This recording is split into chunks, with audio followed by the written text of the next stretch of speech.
أنفسنا ومن سيئات أعمالنا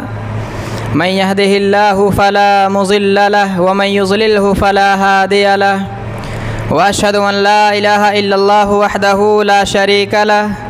وأشهد أن محمدا عبده ورسوله يا أيها الذين آمنوا اتقوا الله حق تقاته ولا تموتن إلا وأنتم مسلمون يا أيها الناس اتقوا ربكم الذي خلقكم من نفس واحدة وخلق منها زوجها وبث منهما رجالا كثيرا ونساء واتقوا الله الذي تساءلون به والأرحام إن الله كان عليكم رقيبا يا أيها الذين آمنوا اتقوا الله وقولوا قولا سديدا يصلح لكم أعمالكم ويغفر لكم ذنوبكم ومن يطع الله ورسوله فقد فاز فوزا عظيما أما بعد فإن خير الحديث كتاب الله وخير الهدي هدي محمد صلى الله عليه وسلم وشر الأمور محدثاتها وكل محدثة بدعة وكل بدعة ضلالة وكل ضلالة في النار فأعوذ بالله السميع العليم من الشيطان الرجيم من همزه ونفخه ونفسه بسم الله الرحمن الرحيم قاف والقرآن المجيد بل عجبوا أن جاءهم منذر منهم فقال الكافرون هذا شيء عجيب أإذا متنا وكنا ترابا ذلك رجع بعيد قد علمنا ما تنقص الأرض منهم وعندنا كتاب حفيظ بل كذبوا بالحق لما جاءهم فهم في أمر مريج أفلم ينظروا إلى السماء فوقهم كيف بنيناها وزيناها وما لها من فروج والأرض مددناها وألقينا فيها رواسي وأنبتنا فيها من كل زوج بهيج تبصرة وذكرى لكل عبد منيب وقال الله تبارك وتعالى في القرآن الكريم وذكر فإن الذكرى تنفع المؤمنين وقال النبي صلى الله عليه وسلم من صام رمضان ثم أتبعه ستا من شوال كان كصيام الدهر معزز حاضرین، تمام قسم کی تعریف، بڑائی، بزرگی و کبریائی اس اللہ رب العالمین کے لیے ہے کہ جس نے ہم سب کو پیدا کیا۔ ویسے تو اللہ رب العالمین نے اس دنیا کے اندر ان گنت اور بے شمار مخلوقوں کو پیدا کیا، لیکن اللہ رب العالمین کا ہم پر بہت بڑا احسان اور فضل ہے کہ اس نے ہمیں انسان بنایا اور ایمان جیسی دولت عطا کی، اور لاکھوں کروڑوں درود و سلام ہو تمام انبیاء کرام پر، خصوصاً ہمارے آخری نبی جناب محمد الرسول اللہ صلی اللہ علیہ وسلم پر، کہ جنہوں نے انسانوں کی ہدایت کے خاطر، انسانوں کو جہنم کے گڑھے سے بچانے کے لیے اور انسانوں کو سیدھا راستہ دکھانے کے لیے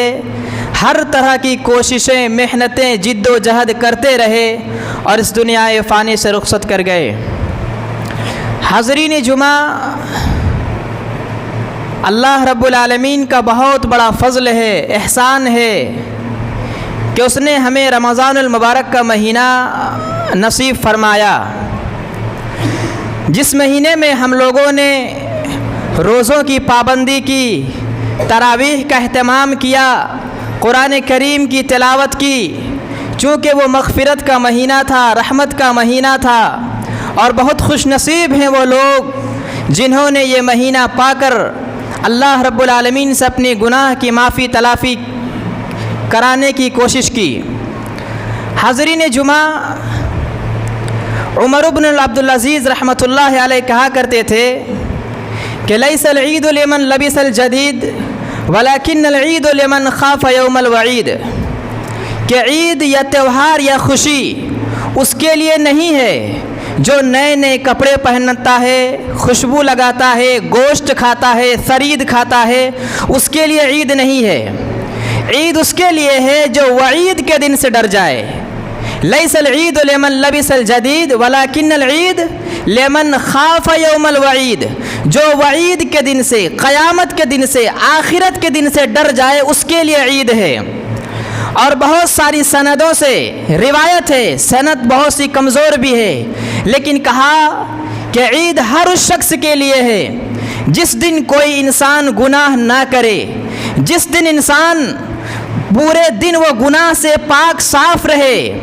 ہر دن ایسا دن انسان کے لیے عید کا دن ہے۔ ایسی بات نہیں ہے کہ ہم نے نئے کپڑے پہن لیے، خوشی کا تہوار ہے، ہم نے گھوم یا ٹہلائی کی اور فرید کھایا، مختلف قسم کے پکوان بنائی، وہ ہمارے لیے عید ہے۔ عید اس کے لیے نہیں ہے، خوشی اس کے لیے نہیں ہے، بلکہ اس کے لیے ہے جو اللہ رب العالمین کا تقوی اختیار کرتا ہے، اس کے لیے عید ہے۔ اب چونکہ عید یا رمضان المبارک کا مہینہ گزر چکا، اب اس مہینے کے اندر جو سلف کا طریقہ تھا، صحابہ کرام کا طریقہ تھا، جو اللہ کے رسول نے ہمیں بتایا، وہ مہینہ جو ہمارے درمیان سے گزرا وہ ایک ٹریننگ کا مہینہ تھا، وہ ہمارے لیے ایک درس یا مدرس کی حیثیت سے آیا تھا، ایک ٹیچر بن کر کے آیا تھا کہ مسلمانوں تمہیں کس طرح سے نمازوں کی پابندی کرنی ہے، مسلمانوں کس طرح تمہیں بیہودہ چیزوں سے دور رہنا ہے، مسلمانوں کس طرح تمہیں غلط چیزوں سے بچنا ہے، کس طریقے سے قرآن کا اہتمام کرنا ہے۔ یہ ایک ٹریننگ ہے، ایک مہینہ، یہ ایک ٹریننگ کا مہینہ ہے، اور وہ مہینہ گزر چکا۔ اب ایسا نہیں ہے کہ رمضان المبارک کے مہینے کے گزر جانے کے بعد ہمارا عمل یا ہم اسی طرح سے ہو جائیں جس طرح رمضان المبارک کے پہلے تھے، اور اب رمضان گزر جانے کے بعد پھر سے ہماری وہی حالت اسی طرح لوٹ آئے۔ یہی مثال اللہ رب العالمین قرآن کریم کے اندر دے رہا ہے کہ وَلَا تَكُونُوا كَالَّتِي نَقَضَتْ غَزْلَهَا مِن بَعْدِ قُوَّةٍ أَنْكَاثًا، کہ اے لوگو، اے مسلمانوں، اے بندو، اس عورت کی طرح مت ہو جانا، اس عورت کی طرح نہ ہو جانا جو بڑی محنت سے دھاگے بناتی ہے، بڑی محنت سے دھاگوں کو تیار کرتی ہے، اور تیار کرنے کے بعد اس کو ٹکڑے ٹکڑے کر دیتی ہے۔ یہ مثال اللہ رب العالمین قرآن کریم کے اندر مسلمانوں کو، انسانوں کو، دنیا انسانیت کو پیغام دے رہا ہے کہ اس عورت کی طرح مت بننا، اس عورت کی طرح نہ ہو جانا جو پوری محنت کے ساتھ دھاگا تیار کرنے کے بعد پھر اپنی محنت کو خود ہی مٹی میں ملا دیتی ہے، اپنی جد و جہد کو اپنے ہی ہاتھوں سے آگ لگا دیتی ہے۔ اس عورت کی طرح نہ ہو جانا، کیونکہ پوری دنیا اس کو بیوقوف کہے گی۔ اس کا مطلب یہ ہے کہ ہم نے پورے مہینے محنت کی، کوشش کی، جد و جہد کی، اللہ رب العالمین سے توبہ و استغفار کرنے کی کوشش کی، نمازوں کی پابندی، حد درجہ پابندی کرنے کی کوشش کی۔ اب جیسے رمضان المبارک کا مہینہ گزرا پھر سے ہم گناہ میں ملوث ہو جائیں تو گویا ہم لوگ اس عورت کی طرح ہو گئے جو پورا محنت کرنے کے بعد پھر اپنے ہی ہاتھوں سے ساری محنتوں کو برباد کر رہے ہیں۔ ہم اس عورت کی طرح ہو رہے ہیں جو پوری لگن کے ساتھ بھوک و پیاس سے تڑپ کر کے جو دن گزارا، جو عبادتیں گزاری، جو نیکیاں کمائی، ان نیکیوں کو ہم اپنے ہی ہاتھوں سے برباد کر رہے ہیں۔ یہ بات اللہ رب العالمین نے 1400 سال پہلے قرآن کریم کے اندر صاف صاف کہہ دیا۔ اسی لیے تو بہت سے لوگ آئیں گے جو زندگی بھر عبادتیں تو کی ہوں گی لیکن آخرت میں نامہ اعمال خالی ہوگا۔ اسی طریقے سے لوگوں نے پابندیاں تو کی لیکن پھر بعد میں وہی حال، اسی حالت میں لوٹ آئے، اسی جہالت میں، اسی گمراہی میں، اسی نادانی اور اسی معصومیت میں پھر انسان بہکاوے میں، شیطان کے چنگل میں، یا پھر شیطان اس کو اپنے کنٹرول میں یا پھر اپنے وش میں کر لیتا ہے۔ تو اس وش سے بچنے کے لیے اللہ رب العالمین اس عورت کی مثال دے کر کے دنیا انسان کو سمجھا رہا ہے تاکہ انسان سمجھو کہ کس طریقے سے تم نے محنت کی، تمہاری محنت کی بھی اللہ رب العالمین قدر کرتا ہے۔ وہاں من بعد قوت انکاثا، اللہ رب العالمین محنت بتا رہا ہے کہ کتنا محنت کرتا ہے انسان، ایک عورت کتنی محنت کرتی ہے، ایک انسان کتنا جد و جہد اور کوشش کرتا ہے لیکن اپنی ہی محنت کو اپنے ہاتھوں سے مٹی میں ملا دیتا ہے۔ لہٰذا یہ چاہے کہ ہم، اللہ کے رسول صلی اللہ علیہ وسلم کا فرمان ہے کہ سب سے بہتر اس دین میں